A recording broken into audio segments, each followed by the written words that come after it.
ఉంటాడు. హల్లెలూయా, హల్లెలూయా.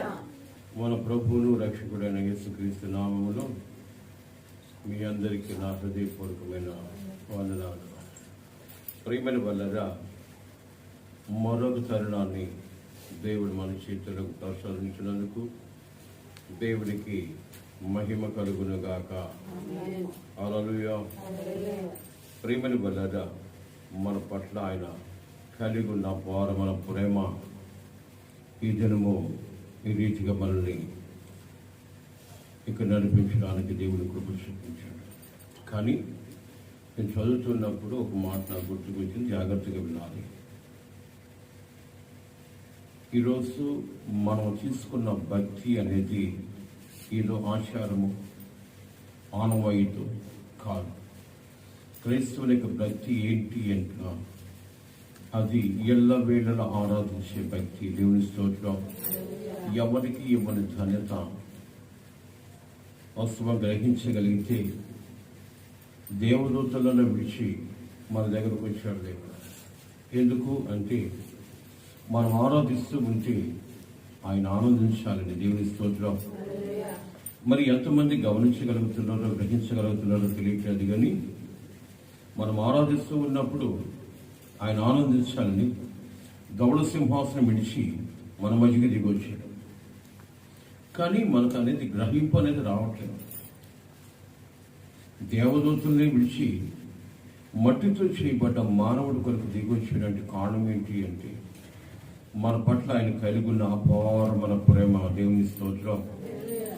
కానీ అది గ్రహించగలిగినప్పుడు దేవుని యొక్క ఉన్నతమైన స్థితిని మనం పొందగలము, దేవుని యొక్క ఆశీర్వాదాలను పొందగలము, ఈ లోకంలో జీవించినంత కాలము క్షేమాభివృద్ధిని కలిగి జీవించగలము. ప్రేమిని వల్ల ఇవన్నీ మనం కలిగి ఉండాలంటే ఏం చేయాలి అంటే ఎడతెగక ప్రార్థించే వాళ్ళంగా ఉండాలి. దేవుని స్తోత్రం. ఎడతెగక ప్రార్థన అలాగే చేయగలము అని మనం అనుకోవచ్చు.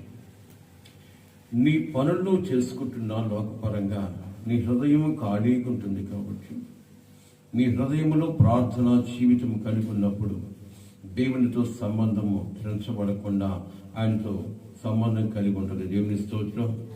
హల్లెలూయా. కాబట్టి ప్రేమైన వాళ్ళ ఒక దినము రాబోతుంది. ఏంటి ఆ దినం అంటే దేవుని రాకడ సమీపంగా ఉంది. మీకు అంతా బాగా తెలుసు. దేవుని రాకడ ఆసన్నమైంది. ఎలాగ చెప్పగలవు అంటే లేఖనాల్లో ఏమైతే తెలియపరిచాడో ఈ మాటలన్నీ జరుగుతూ ఉన్నాయి. అక్కడక్కడ భూకంపాలు కలుగుతాయి, అక్కడక్కడ వింత వార్తలు వింటారు. ఈ మధ్య మీరు చూస్తుంటారేమో యూట్యూబ్లో ఒక ఆవు 2 తలలు కలిగిన దూడని కనదు. ఒక పాము 2 తలలు కలిగిన నాగుపాము ఒకటి కనబడేటప్పటికి మా దేవుడు మా దగ్గర వెలిచాడని చెప్పేసి ఆరాధించడం మొదలుపెట్టాడు. ఇది వాళ్ళని ఏదో కించపరిచి మాట్లాడడం కాదు, కానీ దేవుడు అంటే వాళ్ళకున్న అపారమైన ప్రేమ, పిచ్చి ప్రేమ, ఆ విధంగా వాళ్ళని గుడితనాన్ని కలుగు చేసి ఆరాధించడం ప్రారంభించాడు. ఇవన్నీ వాళ్ళ చేతులు ఎందుకు జరుగుతున్నాయంటే దేవుని పట్ల వాడుకున్న అపారమైన ప్రేమాన్ని నేను అనుకుంటాను. కానీ సృష్టికర్తన దేవుడు నీకు దేవుడై ఉన్నందుకు నీ ప్రేమ బహు విలువైంది, బలమైందిగా ఉండాలి. దేవుని స్తోత్రం. విలువైంది, బలమైందిగా ఉండాలి దేవుని ప్రేమ. కానీ దేవుడు అంటున్నాడు, మన యొక్క అంతరంగ స్వభావాన్ని చూసినప్పుడు, మన యొక్క నడవడికను చూసినప్పుడు, మన ఆలోచన క్రమాన్ని చూసినప్పుడు ప్రేమ చల్లరిపోయే దినాల్లో ఉన్నారు అంటాడు. భార్య భర్తల మధ్య ప్రేమ ఉండొచ్చేమో, తల్లిదండ్రుల మధ్య, బిడ్డల మధ్య, బంధువుల మధ్య ప్రేమ ఉండొచ్చేమో, కానీ నీ కొరకు తన విలువైన ప్రాణాన్ని పెట్టి నీ మరణాన్ని తాను అనుభవించి నీకు నిత్యత్వాన్ని ఇచ్చిన దేవుడు, ఆయన నీకు దేవుడైనందుకు నీ ప్రేమ యావత్తు ఆయన మీద చూపించగలగాలి. ప్రేమని వల్ల ఏ స్థితి కలిగి ఉన్నారు ఈరోజు అంటే, ఈ లోకంలో ఏదో సుఖాన్ని అనుభవించాలి, ఈ లోకంలో ఏదో గొప్పతనం కలిగి ఉండాలి, ఈ లోకంలో నాకన్నా గనుడు అనేది ఉండకూడదు అనుకుంటున్నాను. కానీ దేవుని రాకడ ఒక దినము త్వరలో ఉందని దేవుని యొక్క మాటలు హెచ్చరిక చేస్తూ ఉన్నాయి. అవి ఎంతమంది జ్ఞాపకం చేసుకుంటారో అర్థం కావట్లేదు. ఈరోజు మనం ఆత్మీయ విశ్వాసము, ఆత్మీయ భక్తి ఎలాగుందంటే, ఏదో మనకు తీరిక సమయంలోనూ మనం అనుకున్న సమయంలో దేవుని దగ్గరకు రావడము, ఆ తర్వాత మనస్సానుసారంగా ప్రవర్తించడము. కొంతమంది మాటలు వింటూ ఉన్నప్పుడు నాకు భయం వేస్తుంది. మరి మీకు ఎలాగుంటుందో నాకు అర్థం కావట్లేదు. ఇక్కడ తీసుకున్న నిర్ణయము బయటికి వెళ్ళిపోయి ఎవరితో మాట్లాడేటప్పుడు వాళ్ళ మాట తీరు సరిగా ఉండట్లేదు. నీవు దేవుని యొక్క సన్నిధానంలో, దేవుని యొక్క రాజ్యంలో యుగ యుగాలు ఉండినట్లుగా ప్రవేశించాలంటే మీరు మాటలు సరి చేసుకున్న దగ్గరకు రావాలని ఒక మాట చెప్తాడు. ముందు మీ మాటలు సరి చేసుకున్న దగ్గరికి రావాలి. ఈరోజు వాక్యమన్నం సేపు మన చేతుల్లో భయం అనేది చోటు చేసుకుంటుంది, కానీ ప్రేమని బలారా, ఈ భయం అనేది ఎంతవరకు మన చేతిలో ఉంటుంది అంటే, మందిరం యొక్క వాకిలి గడప దాటిన దాకానే, ఆ తర్వాత లోకంలోకి వెళ్ళిపోయి లోకానుసారమైన జీవితాన్ని జీవిస్తూ తన యొక్క ఆత్మీయ బ్రతుకుని వ్యర్థపరుచుకుంటూ ఉన్నారు. దీని ద్వారా నీకు నాకు ఒరిగేది ఏం లేదు. ఇది భక్తి కాదు. నీ ఆత్మీయ భక్తిని కాపాడుకోవడానికి ప్రయాసపడాలి. ప్రయాసపడేది ఏంటి అనుకుంటారేమో. నీవు ఆత్మీయతని సంపాదించుకొని ఆత్మీయతను అనుభవించేసి బయటికి వెళ్ళిన తర్వాత నీ ఆత్మీయతను దూరం చేసి మరలా లోకంలోకి రాగాలని అపవాది అనేక రకాలుగా ప్లాన్లు వేస్తూ ఉంటాడు. దాన్ని గమనించగలగాలి, దాన్ని గ్రహించగలగాలి. ఏ స్థితి కలిగి ఉన్నామో ఒకసారి జ్ఞాపకం చేసుకోవాలి. ప్రేమని వల్లరా దేవుని రాకడ సమీపంలో ఉంది అని దేవుడి హెచ్చరిక చేశాడు. ఇదిగో నేను త్వరగా రాబోతున్నాను. ఈ మాట చాలా కాలం నుంచి వింటున్నాములే అని అనుకోవచ్చు. ఇంకా ఇంకా ఎందుకు ఆలస్యం జరుగుతూ ఉంది?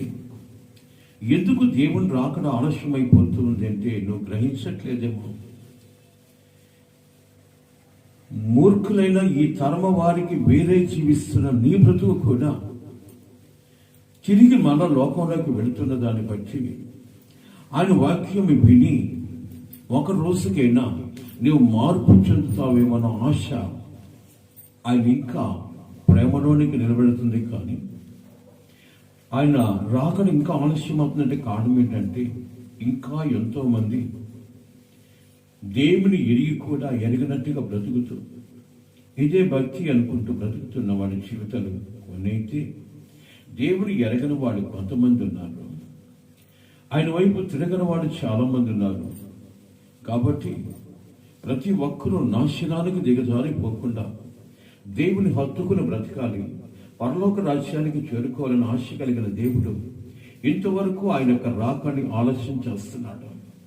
కానీ మనం అనుకున్న మాటను తెలుస్తా, ఇప్పుడు ఆంక్ష పెట్టున్నావులే, ఏంది ఆయన వచ్చేది, ఎప్పుడు వస్తాడోలే, ఇదంతా నిజమేనా అన్న ఆ యొక్క నిర్లక్ష్యాన్ని బట్టి మనిషి జీవితంలో మార్పు అనేది రావట్లేదు. చేతులు జోడిస్తున్నాడు. మనిషి మాటలైనా నిరర్ధకమైపోతాయేమో, కానీ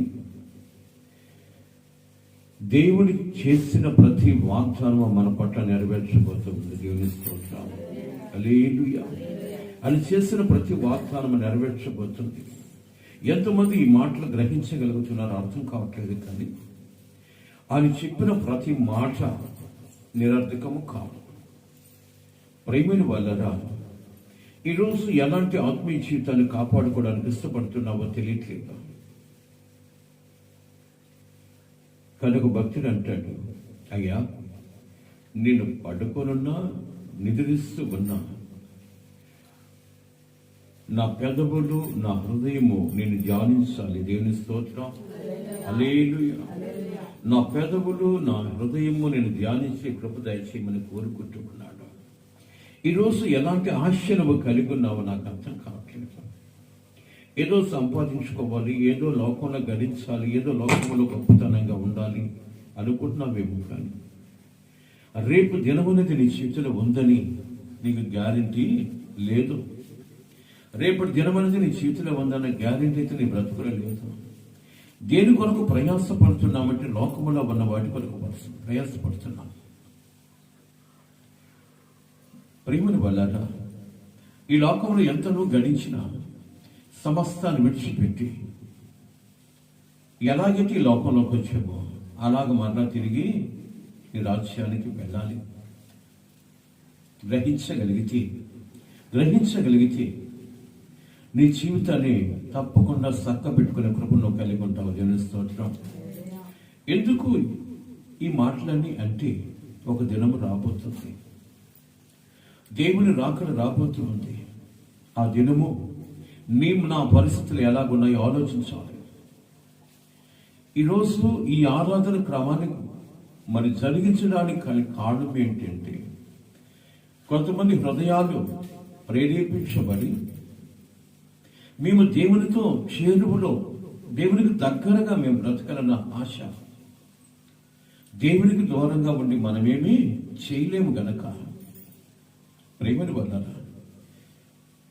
మొదట్లో ఈ ఆరాధన జరుగుతూ ఉండింది. ఈ లాక్డౌన్ వల్ల ఇది ఆపినప్పటికి కూడా దేవుడు మనం దూరం చేసుకోవడానికి ఇష్టం లేదు కాబట్టి మరలా ఈ దినాన్ని మనకు దేవుడు ప్రసాదించాడు. దేవుని స్తోత్రం. హల్లెలూయా. కాబట్టి ప్రేమని వాళ్ళు ముఖ్యంగా మనం తెలుసుకోవాల్సిన విషయం ఏంటంటే, మన మర్చిపోయిన దాన్ని మరలా ప్రేరేపించడానికి పరిశుద్ధాత్మ దేవుడు మన మధ్యకు వచ్చాడు. మనం మరిచి తిరుగుతూ ఉన్నాం. ఒక దినం అనేది ఉంది, ఆయన త్వరగా రాబోతున్నాడు. ఆ దినములో నీవు నేను ఏమైపోతామో దాన్ని జ్ఞాపకం చేయడానికి ఈరోజు పరిశుద్ధాత్మ దేవుడు మనతో మాట్లాడుతూ ఉన్నాడు. ఆయన రాకడ ఎలాగుంటుందో తెలుసా? ఆయన రాకడ ఎలాగుంటుందో తెలుసా? క్షణకాలంలో ఆయన రాకడ ఉంటుంది. ఏ క్షణంలో వస్తానో తెలియదు కాబట్టి మనం ఏం చేయమని తెలుసా? మెలకువ కలిగి ఉండమన్నాడు. మత్తులై ఉండబాకండి. ఈరోజు దేనిలో మత్తుడు అంటే నిద్రలోనే కాదు, సంపాదించుకున్న దాంట్లో మత్తుడు. నాకేం ఏంటి బంగ్లాలు కట్టుకోవడంలో, బిల్డింగ్లు కట్టుకోవడంలో, ఇంకో దాంట్లో నేను చక్కటి గృహాన్ని కలిగి ఉన్నాను.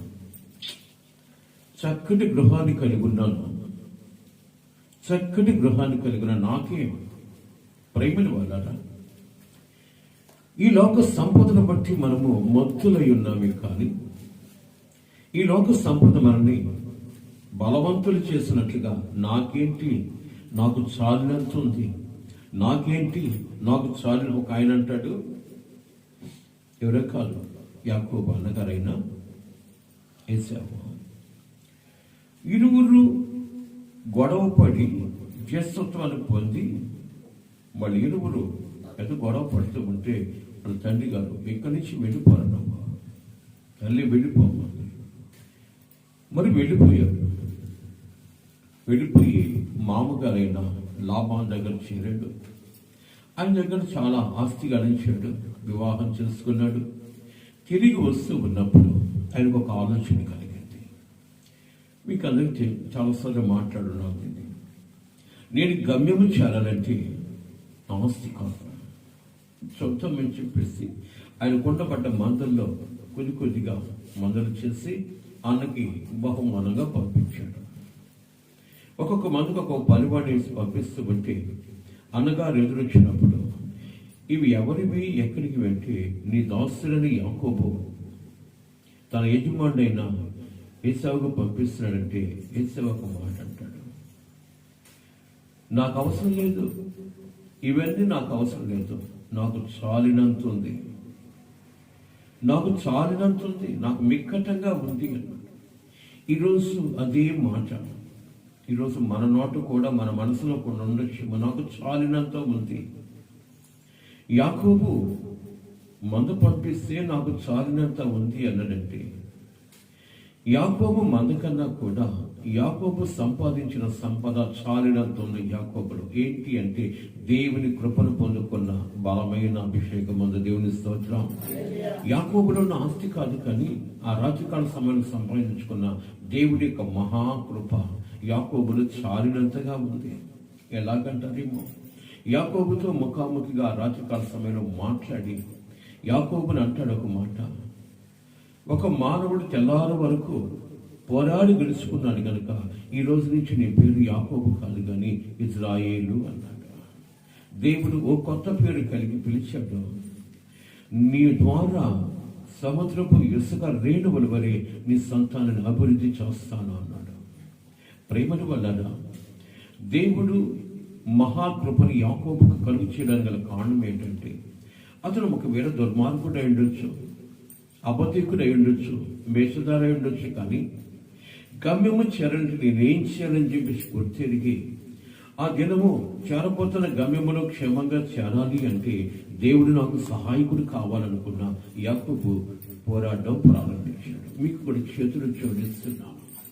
దేవుని రాకడ అతి సమీపంలో ఉంది కాబట్టి నీ గమ్యాన్ని నువ్వు చేరుకోవాలంటే దేవుని కృపను పొందక తప్పదు. దేవుని స్తోత్రం. దేవుని కృప లేకుండా ఈ లోకంలో నుంచి ఎవడు కూడా పరలోక రాజ్యానికి చేరుకోలేడు. నువ్వెంత ఆటగాడివైనా, పాటగాడివైనా, వాక్య పరిచయం చేయగాడివైనా దేవుని కృప అనేది మీకే కాదండి, వాక్యాన్ని బోధించే ప్రతి దైవ సేవకుడికి కూడా దేవుని కృప అనేది లేకపోతే దేవుని మీ గమ్యాన్ని చేరుకోలేము. కాబట్టి ప్రియమైన వల్ల నువ్వు ఎలాంటి జీవితం కలిగి ఉండాలో ఒకసారి ఆలోచించాలి. ఎలాంటి పరివర్తన కలిగి ఉన్నావో ఆలోచించాలి. ఏదో మనం కలిగిన దాంట్లో దేవునికి కానుకలేయడమో, భాగాలు ఇవ్వడమో, లేదా కొంతమంది 10 ఎకరాలంటే 1 ఎకరా కూడా రాసిస్తూ ఉంటారు. దీని ద్వారా ఎకరాలు రాసిచ్చిన నీ ఆస్తి యావత్తు దేవునికి రాసి చేసిన దేవుని కృప రాదు, కానీ ప్రార్థించి పరివర్తన చెంది మారు మనసు పొంది నీ అంతరంగంలో ఉన్న స్వభావ సిద్ధమైన పాప జీవితాన్ని తొలగించుకొని దేవుని హత్తుకున్నప్పుడు దేవుని కనికరాన్ని పొందగలవు. దేవుని స్తోత్రం. హల్లెలూయా. ఈ లోకంలో చాలా మంది అండి ఏదో పరలోకానికి అంటే స్వర్గానికి వెళ్ళడానికి నానా బీభత్సమైన కార్యకలాపాలు చేస్తూ ఉంటారు. ఏంటి అంటే గోదానము, వస్త్రదానము, అన్నదానము ఏవేవో చేస్తూ ఉంటారు. దీనిలో కొంతమంది ఏం చేస్తారో తెలుసా,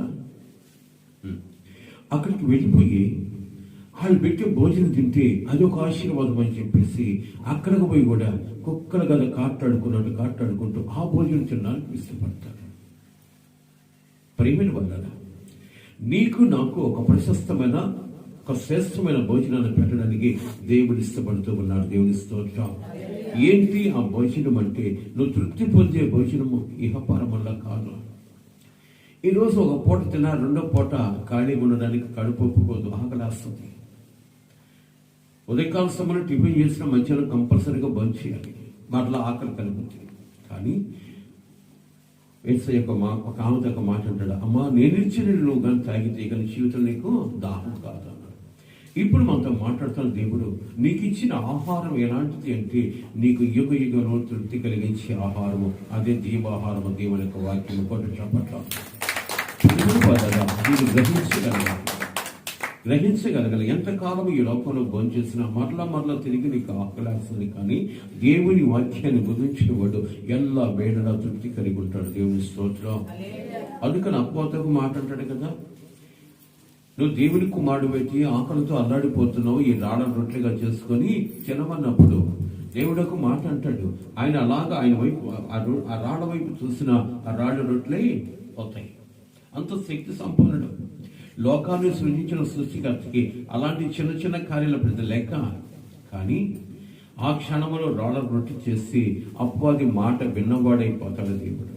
అందుకే యేసుప్రభువు వారు ఒక మాట అంటారు, మనిషి రొట్టె వలన జీవించడు, కానీ దేవుని నోటి నుండి వచ్చే ప్రతి మాట వలన జీవిస్తాడు. దేవుని స్తోత్రం. హల్లెలూయా. ప్రేమ వలన దేవుని నోటి నుండి వచ్చే ప్రతి మాట వలన జీవిస్తాడు. ఈరోజు ఆ మాట నిన్ను జీవింపచేయాలని కోరుకుంటూ ఉన్నది. కాబట్టి ప్రేమైన వాళ్ళ ఏదో దయచేసి మీ అందరికీ నా హృదయపూర్వక వందనాలు. ఎడతెగక ప్రార్థన చేయగలిగిన వాడు దేవుని రాజ్యాన్ని తప్పకుండా పొందుకోగలడు. దేవుని స్తోత్రం. ఇలాంటి ప్రార్థన జీవితం కలిగిన మీరు అనుకోవచ్చు, మేము ఇంట్లో ప్రార్థన చేస్తాం కదా అని చెప్పేసి. ఇంట్లో ప్రార్థన వేరు, దేవుని ఇంట్లో ప్రార్థన వేరు. ఈ యొక్క మందిరములో చేసే ప్రార్థన ఒక అరగంటలో ప్రార్థన చేసిన ఏమండి ఏకాంత ప్రార్థన యెహోవా ఆలకిస్తాడు. దేవుని స్తోత్రం. ఆయన మందిరంలో చేసే ప్రార్థన యుక్తకరమైనదిగా ఉంటుంది. ఎందుకు అంటే ఆయన మందిరం మీద యెహోవా కనుదృష్టి ఉంటుంది కనుక ఇక్కడ చేసి మొరపెట్టే ప్రతి ఒక్కడి మొర దేవుడు ఆలకించబడతాడు. దేవుని స్తోత్రం. హల్లెలూయా. నాకు చాలా మంది చెప్తారు, ఇక్కడికి రావడానికి మాకు టైం కుదరక మేము ఇంట్లోనే ప్రార్థన చేసుకుంటాం.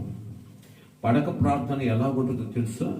ఆ పడక మీద కూర్చొని ప్రార్థన చేసి ప్రార్థన ముందుకు పోదు, కానీ ముందుకు వచ్చేది ఒకటే, ఏంటో చెప్పగలరా? మరలా తిరిగి నిద్ర. పడక మీద కూర్చొని ప్రార్థన చేస్తే ప్రేమిని వల్ల ఏ స్థితి కలిగి ఉన్నావు ఒకసారి ఆలోచించాలి. ఎలాంటి ఆలోచన కలిగి ఉన్నావో, ఎలాంటి పరివర్తన కలిగి ఉన్నావో ఒక్క మాట చదువుకుందాం. దేవుడు ఒక మాట అంటాడు. లూకాసు వార్త 17వ అధ్యాయం 34వ వాక్యం. లూకాసు వార్త 17వ అధ్యాయం ఆ రాత్రి 34వ వాక్యం. ఆ రాత్రి ఇద్దరు ఒక మంచం మీద ఉందురు. బాగా చదువు, కళ్ళు తెలిసి. ఆ రాత్రి ఇద్దరు ఒక మంచము మీద ఉందురు. వారిలో ఒకరు కొనుపోబడును, ఒకరు విడిచిపెట్టబడును. జాగ్రత్తగా వినాలి. ఇద్దరు స్త్రీలు ఒక్క తిరగలి ఏం చదువుతున్నావు? ఒక తిరగలి విసురుచుందురు. ఒకటి కొనిపోబడును, ఒకటి విడిచిపెట్టబడును. ఇద్దరు పొలములో ఉందురు. ఒకడు తీసుకొని పోబడును, ఒకడు విడిచిపెట్టబడును. శిష్యులు ప్రభువా ఇది ఎక్కడ జరుగునని ఆయన అడిగినందుకు ఆయన పీనుగులు ఎక్కడ ఉన్నదో అక్కడ గద్దలు పోగవును. పీనుగులు అంటే అర్థం ఏంటి? ఈ మాట చాలా జాగ్రత్తగా వినాలి. ప్రభుకు వ్యతిరేకంగా బ్రతికే ప్రతి ఒక్కరు బ్రతికున్న సచ్చి ఉన్న వాడితో సమానమే. కాబట్టి ఇలాంటి దౌర్భాగ్య జీవితం ఒక రోజు రాబోతుంది. ఇలాంటి దుస్థితి మీ బ్రతుకుల్లో రాబోతుంది. నీ కళ్ళ ముందు కనబడుతున్న ఇద్దరిలో ఒకడు నీ కనబడకనే మాయమైపోతాడు. ఏమైపోయాడు ఈ వ్యక్తిని వెతుక్కున్నా ఎక్కడా కనపడ్డు, ఎత్తబడతాడు. ఒకడు విడవబడతాడు. ప్రేమిని వల్లరా దీనికి గల కారణం ఏంటి అంటే దేవుని జ్ఞాపకాల్లో ఉన్నవాడు ఎత్తబడతాడు. దేవునికి అయిష్టంగా బ్రతికిన వాడు విడవబడతాడు. విడవబడ్డవాడు పరిస్థితి ఏంటి అంటే ప్రేమిని వల్ల శ్రమల్లో నిన్ను బాధించిన వాళ్ళు ఏర్పరచబడతారు. ఆ స్థితి మన చేతులకు రాక మునిపి దేవుని హత్తుకొని బ్రతకాలని ప్రభు పెట్టి మనం చూస్తున్నాను. ఎంతో నిర్లక్ష్య వైఖరి, ఎంతో ప్రేమని వల్ల ఎలాంటి స్థితి కలిగి ఉన్నాం ఆలోచించాలి. రేపు రాబోతున్న దినంలో నువ్వు ఎత్తబడే అనుభవం కలిగి ఉండాలని ప్రభు కోరుకుని ఈ దినము మనతో మాట్లాడుతున్నాడు. ఎత్తబడే అనుభవం కలగకుండా ఈ లోకములో ఎంత రాణించగలిగిన స్థితిని బ్రతుకులో ఉన్నా విడవబడే స్థితి కలిగి ఉంటే నీకు ప్రయోజనమో ఏం లేదు. కాబట్టి ఆ స్థితి నుంచి తప్పించుకోవాలంటే 18వ అధ్యాయం 1వ వాక్యం చూస్తే వారు విసుగక నిత్యము ప్రార్థన చేయుచుండవలెను. ఎవరు వాళ్ళు? విడవబడకుండా ఉన్నట్లు, ఎత్తబడే అనుభవం కలిగి ఉన్నట్లు. ప్రేమిని వాళ్ళరా మీరు విడవబడి ఆ 7 శ్రమలో మీరు అనుభవిస్తూ ఆ శ్రమను దాటికి తట్టుకోలేక అలవాటించే స్థితి మీ బ్రతుకులో ఉండకుండా ఉండాలి అంటే మీరు విడవబడక ఎత్తబడాలి. దేవుని స్తోత్రం. అది నా ఆకాంక్ష. నా రూపంలో చేయబడ్డ ప్రతి బిడ్డ కూడా విడవబడ్డమని ఎంత మాత్రము కూడా ఇష్టపడేవాడిని కాదు. కాబట్టి ప్రేమైన వారులారా, ఈరోజు నాలో ఉన్న పరిశుద్ధాత్మ దేవుడు వేదనతోనూ ప్రేమతోనూ మీతో మాట్లాడుతూ ఉన్నాడు. చేతులు జోడిస్తూ ఉన్నాను. ఎలాంటి జీవిత విధానము కలిగి ఉన్నామో జ్ఞాపకం చేసుకోవాలి. ఎలాంటి ప్రార్థన జీవితము కలిగి ఉన్నామో జ్ఞాపకం చేసుకోవాలి. ఈరోజు ఈ ఆరాధన క్రమాన్ని జరిగించడానికి గల కారణం ఏంటంటే, చిన్న బిడ్డను కూడా విసిగించి ఈ ఆరాధన క్రమాన్ని జరిగిస్తున్నామంటే కారణం ఏంటి తెలుసా? మేమేదో లోకంలో గొప్పవాళ్ళగా అనేక మంది దగ్గర ఏదో మార్కులు పొందడానికో ఏదో సర్టిఫికెట్లు పొందడానికి కాదు, కానీ అనేక మంది ఈ వాక్యము ద్వారా భయభక్తులు కలిగి ఎత్తబడే అనుభవంలో ఒకరిద్దరు కలిగి ఉన్న మేము కూడా వాళ్ళతో కూడా ఎత్తబడతామన్న ఆలోచన కొట్టు చప్పట్ల. ఇదే మా తపన, ఇదే మా నిరీక్షణ. అంతేకాని లోకములో అందుకు ఆయన కానీ నేను కానీ గొప్పగా బ్రతకాలి, 10 మంది మమ్మల్ని పొగుడుకోవాలన్న ఆలోచన కాదు, ఆశ కూడా కాదు. కానీ మా ఆశ అంటే ఏంటి అంటే, రేపు ఆయన రాకడలో విడవబడకుండా ఎత్తబడాలి అంటే ప్రయాసపడి ప్రభువును పొందాలి. దేవుని స్తోత్రం. ఆలోచన కలిగి ఉండాలని మనం చేస్తున్నాం. ఏదో మనకు తీరుకున్నప్పుడు వస్తామో మా ఇబ్బందులు, నీ ఇబ్బందులు యావత్తు ఆయనకి తెలుసు. నీ ప్రతి అవసరం ఆయనకి తెలుసు. నిన్ను ఎలాగ పోషించుకోవాలో ప్రభువుకి తెలుసు. ప్రేమిన వల్ల చేతులు జోడిస్తున్నాను. వారు విడవబడకుండా ఉన్నట్లు దేవుని యొక్క రాకడలో ఆయనతో కూడా కొనిపోబడినట్లు ఏం చేయాలట? విసుకక. ఏం బైబిల్ మూసేసేవేంటి? విసుకక ప్రార్థించాలి. చదువునాను మళ్ళా. వారు విసుగక నిత్యము ప్రార్థన చేయుచుండవలెను. ఆయన వారితో ఈ ఉపమానము చెప్పెను. దేవునికి భయపడకయు మనుషులకు లక్ష్య పెట్టకయు ఉన్న ఒక రాజుల గురించి మనం తెలుసుకున్నట్లయితే, ఆ రాజు మహా చండాలుడు. కొద్ది నిమిషాలు ముగించిపోతున్నాను. మా వాడు అప్పుడు సైగ చేసి, ఒక రాజు చండాలమైన రాజు. ఆయన మనుషులకి భయపడేవాడు కాదు, దేవునికి భయపడేవాడు కాదు. ఒక ఆవిడ, ఒక విధవరాలు, నా విరోధికి నాకు తీర్పు తీర్చమని రాజు దగ్గరకు వస్తూ ఉంటే ఆయన కాలయాపన చేస్తా వచ్చాడు. ఈ రోజు కాదురే, ఈ రోజు కాదురే, ఈ రోజు కాదురే అంట. కానీ రేపు రా అన్నప్పుడు ఆయన చెప్పిన టైంకి కరెక్ట్గా అక్కడ నిలబడుకోండిదంట. వాకిట్లో ద్వారం దగ్గర నిలబడుకుంటే, రే ఎవరామి అంటే, అయ్యా నిన్న మిమ్మల్ని తీర్పు చేయమని చెప్పి అడగడానికి వచ్చింది కదా ఆమె. ఇలాగా ప్రతి జనము ఆయన రేపు రమ్మండము ఆ రోజు వెళ్ళడం, రేపు రమ్మండం ఆ రోజు వెళ్ళడం. అప్పుడు అనుకున్నాడు ఆయన, నేను దేవునికి భయపడను, మనుషులను లెక్క పెట్టేవాడిని కాదు. ఈ మనిషి విడవక నా దగ్గర న్యాయం కొరకు వచ్చింది కాబట్టి ఈ మనిషికి తప్పకుండా న్యాయం చేయాలి అనుకున్నాడంట. దేవుని స్తోత్రం. ఈ ఉపమానాన్ని తన శిష్యులకు ఎందుకు చెప్పాడంటే, నీవు కూడా విసుగక ప్రార్థించగలిగినప్పుడు ప్రభు కనికరాన్ని తప్పకుండా పొందగలవు. దేవుని స్తోత్రం. హల్లెలూయా. నువ్వు విసుగక ప్రార్థించగలిగినప్పుడు ప్రభు కనికరాన్ని తప్పకుండా నువ్వు పొందగలవని ఆ శిష్యులకు చెప్తూ ఉన్నాడు. కాబట్టి ప్రేమిడ బలరా, నీ జీవితంలో విడవబడే అనుభవం కన్నా ఎత్తబడే అనుభవం చాలా గొప్పది. విడవబడితే నీ శ్రమలు వర్ణనాతీతం. మీకు తెలుసలేదు, వాక్యం చదివితే తెలుస్తుంది. వాళ్ళు క్రక్కిన దాన్ని వాళ్ళకి తినిపిస్తారంట, విడవబడ్డ వాళ్ళ గురించి.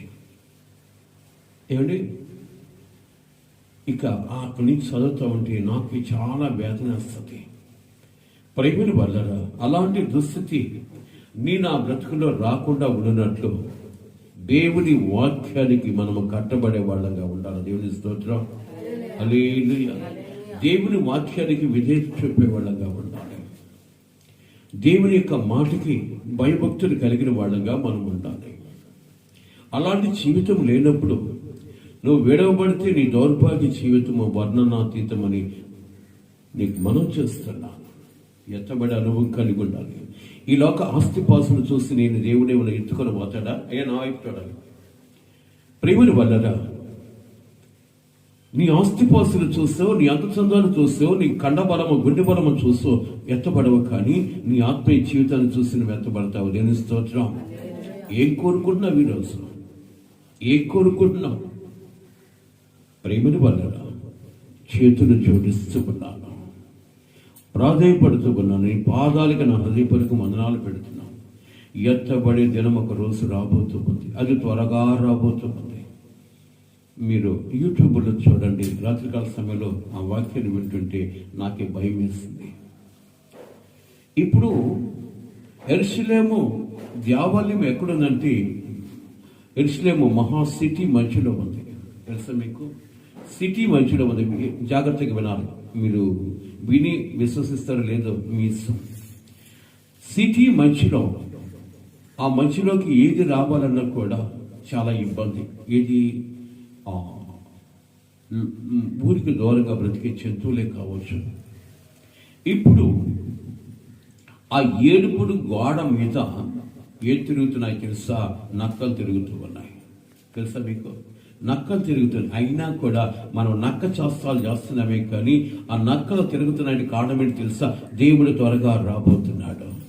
యెరూషలేము మందిరం మరలా కట్టబోతూ ఉంది, నిర్మాణం జరుగుతూ ఉంది. కారణం ఏంటి అంటే దేవుని సూచనలు జరుగుతూ ఉన్నాయి, చేతులు జోడిస్తూ ఉన్నాను.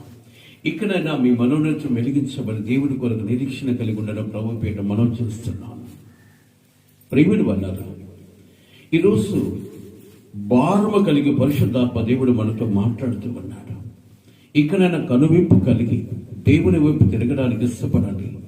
ఒకవేళ కడబోర బోరును ఊదినప్పుడు, ఆయన రాకడలు కడబోర ఊదినప్పుడు నీవు ఎత్తబడి అనుభవం కలిగి ఉండాలంటే దేవుని హత్తుకొని బ్రతికి బిడ్డగానే ఉండాలి.